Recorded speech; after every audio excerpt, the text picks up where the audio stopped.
From New York, Late Night Show with Mike Siddiqui.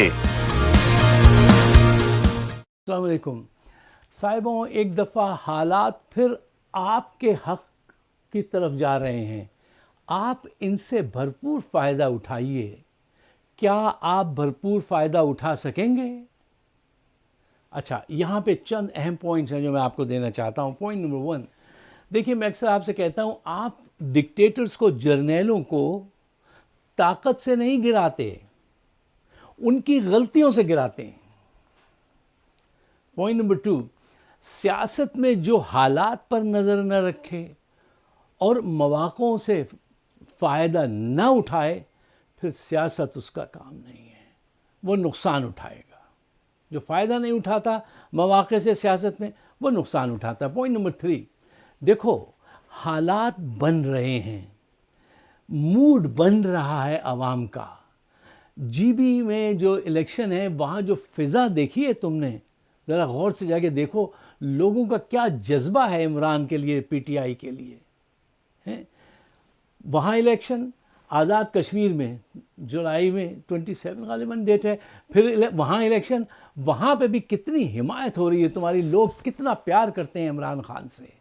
اب تم کو چاہیے کہ جو اثرات جی بی کے، آزاد کشمیر کے، پنجاب میں پڑ رہے ہیں، سندھ بلوچستان میں پڑ رہے ہیں، کے پی میں، اس سے فائدہ اٹھاؤ.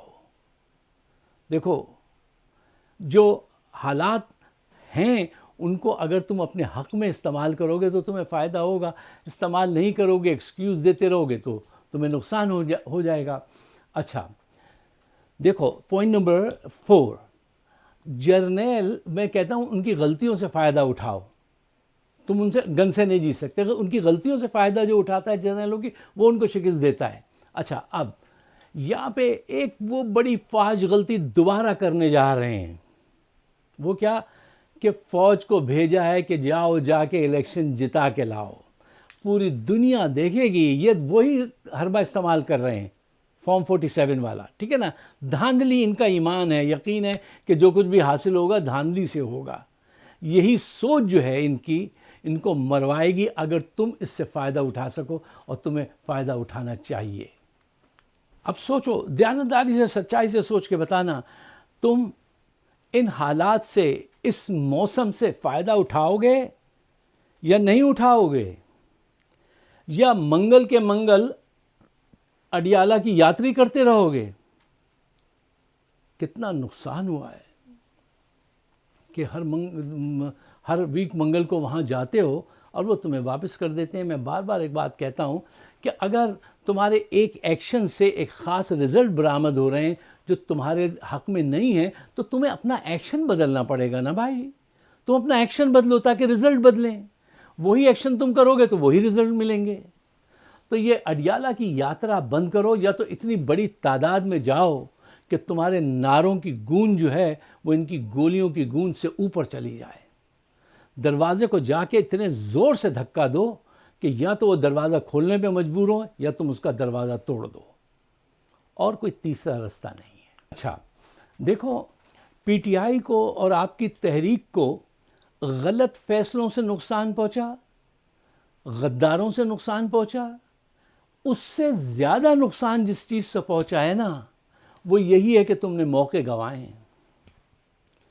اس نے، گندا پور نے جو گندا کام کیا کہ رستے سے غائب ہو گیا، اس وقت کیا لوگوں کے جذبات تھے، قربانی دینے کے لیے تیار تھے. آپ اس وقت اپنا رخ موڑ دیتے اڈیالہ کی طرف تو عمران کب کا باہر ہوتا. وہ غداری کر گیا. اب میری سمجھ میں نہیں آتا آپ غداروں کے ساتھ بھی اتنی نرمی برتتے ہیں. موقع ضائع ہوا. اچھا دوسرا موقع دیکھیے، جب عمران خان کی آنکھ ضائع ہوئی ہے، پوری دنیا تمہارے ساتھ آ کے کھڑی ہو گئی تھی. اس وقت اگر تم اڈیالہ کا دروازہ توڑ دیتے نا تو دنیا تمہارا ساتھ دیتی. لیکن تم نے موقع ضائع کر دیا. چنگی 26 غالباً تھی جہاں پہ لوگ جمع ہونا شروع ہو گئے تھے. تم کس کے سمجھانے میں آ جاتے ہو کہ وہاں سے اٹھ جاتے ہو اور ایسے مواقع ضائع کر دیتے ہو؟ ان لوگوں سے ہوشیار رہنا جو تمہاری صفوں میں بھی ہیں اور جو تمہیں بلا کے لے جاتے ہیں جرنیلوں کے پاس، اور وہ تم سے اکثر ہمدرد بن کے یہ کہتے ہیں کہ ابھی صحیح ٹائم نہیں آیا صاحب، اٹھیے گا تو آپ صحیح ٹائم پہ. ان سے کہنا ہمیں عقل مت دو، صحیح کام کے لیے ہر ٹائم صحیح ٹائم ہے، صحیح کام کے لیے ہر وقت صحیح وقت ہے. یہ آپ کی توجہ ڈیویٹ کرتے ہیں، ٹھیک ہے نا. اب آج کل آپ کے گرد دیکھو، وہ اپنے پتے سے ہی کھیل رہے ہیں، وہ ایک پروپیگنڈا دن رات کروا رہے ہیں، ہر نئے نئے اینگل سے پروپیگنڈے کے وہ چیزیں پھینکتے ہیں. اب جنرل کیانی سے ملاقات ہو رہی ہے، اب کوئی کہہ رہا نہیں ایک اور دوسرے جنرل سے، سب بی ایس، ٹھیک ہے. لیکن ایک فضا ذہنوں کو تو آلودہ کر دیتے ہیں نا وہ، کہ اب ہونے والا ہے، تب ہونے والا ہے. اس طرح سے وہ تمہارے ذہنوں کو برباد کرتے ہیں. کوئی ملاقات نہیں ہوئی، کتنے عرصے سے کتنی مرتبہ وہ تمہیں یہ دھوکہ دیتے ہیں، آئیے مذاکرات کی ٹیبل پہ بیٹھ کے بات ہوگی. اور مذاکرات جو کیے جاتے ہیں سیاست میں، وہ گھر کے یا بزنس کے مذاکرات کی طرح تھوڑی ہوتے ہیں. وہ تو سیاست کے سینے میں بے رحم دل نہیں ہوتا. وہ کہتا ہے پہلے ہماری یہ شرائط منظور کرو پھر ہم کریں گے. تم دیکھ لو ایران نے کیسے اچھے مذاکرات کیے ہیں. جو مذاکرات میں پہلے کچھ باتیں منوائے سمجھ جانا، وہی ونر ہے. اور جس میں یہ طاقت ہو وہ کہے کہ میں ابھی ٹیبل سے اٹھ کے چلا جاؤں گا اگر تم نے میری بات نہیں مانی، وہ ونر ہوتا ہے. تمہارا ایٹیٹیوڈ اتنا غلط رہا ہے میرے دوستوں، کہ اتنے بڑے ٹاپک کو میں روز کہتا ہوں، اس کی رہائی کی بات کرنے کے بجائے تم نے اتنا سا ٹاپک بنا دیا کہ ملاقات کرا دو. تم بیگنگ کرتے ہو کہ ملاقات کے بعد کہیں گے اچھا علاج کرا دو. یار تم نے اتنے بڑے ایشو کو اتنا چھوٹا سا ایشو بنا دیا. اور اس کی حکمت دیکھو کہ وہ کہتا ہے دبا کے رکھو، اتنا دبا کے رکھو کہ ٹائم چلتے ہی چلا جائے.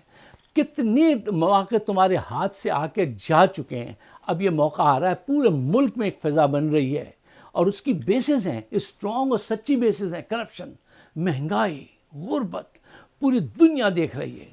اور فیلئر، ٹوٹل فیلئر، ڈیزاسٹر ہے یہ گورنمنٹ، سب کو پتہ ہے. تم فائدہ تو اٹھانے والے بنو. میرا نہ بنتا تو نہ بن، اپنا تو بن. جس شخص نے تمہارے لیے اتنی بڑی قربانی دی، وہ دن اور رات گرمی میں پسینے میں شرابور بیٹھا ہے اور تم نہیں اٹھتے. مواقع آ گئے، اب دوبارہ مواقع ہیں. پورا موسم جیسے بدل رہا ہے. اس موقع سے فائدہ اٹھاؤ. اگر آپ کو میری بات سمجھ میں آتی ہے تو برائے مہربانی اس کو شیئر کیجیے گا، اور خاص کر کے پاکستان بھیجیے گا. انہوں نے ہمارے گرد وہ وال لگا رکھی ہے، اس کی وجہ سے بہت نقصان ہو رہا ہے ریچ کا. تو آپ ضرور تعاون کیجیے. ہمارا پیٹریون بھی آن ہو گیا ہے اور اس میں دلچسپ ویڈیوز ہیں. آپ تشریف لائیے، ممبر بنیے اور موقع دیجیے کہ ہم اور زیادہ اچھی ویڈیوز بنا سکیں. آپ کا بہت بہت شکریہ. خدا حافظ.